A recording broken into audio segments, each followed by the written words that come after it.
नमस्ते, स्वागत है आप सभी का हमारे YouTube चैनल पर। नवरात्रि की ढेर सारी शुभकामनाएं आप लोग को। आज मैं एक प्यारा सा माता रानी का भजन लेके आई हूँ। कैसे लगेगा आप लोग कमेंट में बताना।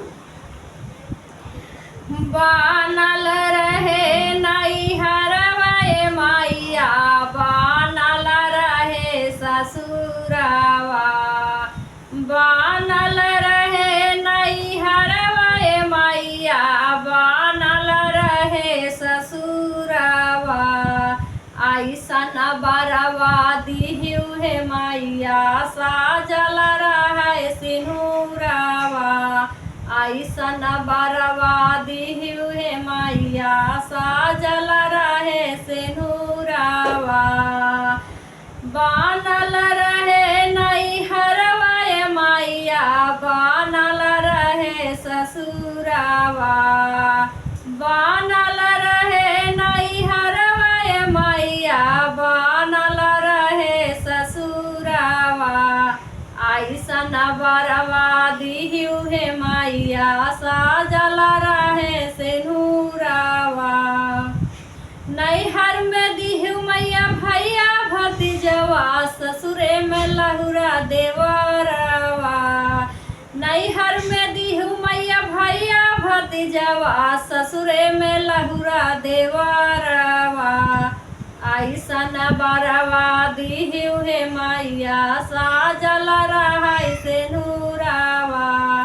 ऐसन बरवा दिहु हे मैया, साजल रहे सिनुरावा। राजा दशरथ जैसा ससुरवा तू दिहलु, राम जी जैसा सजनावा। राजा दशरथ जैसा ससुरवा तू दिहलु, राम जी जैसा सजनावा। ऐसन बरवा दिहु हे मैया, साजल रहे सिनुरावा।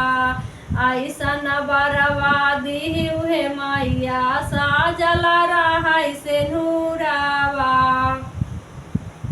बानल रहे नई हरवाए मैया, बानल रहे ससुरावा, बानल रहे नई हरवाए मैया, बानल रहे ससुरावा।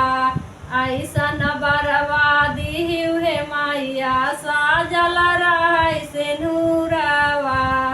ऐसन बरवा दिहु हे मैया, साजल रहे सिनुरावा।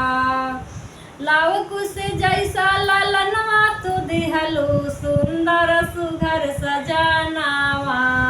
लव कुश जैसा ललनवा तू दिहलु, सुंदर सुघर सजनावा। ऐसन बरवा दिहु हे मैया, साजल रहे सिनुरावा। ऐसन बरवा दिहु हे मैया, साजल रहे सिनुरावा। बानल रहे नई हरवाए मैया, बानल रहे ससुरावा, बानल रहे नई हरवाए मैया, बानल रहे ससुरावा। ऐसन बरवा दिहु हे मैया, साजल रहे सिनुरावा। ऐसन बरवा दिहु हे मैया, साजल रहे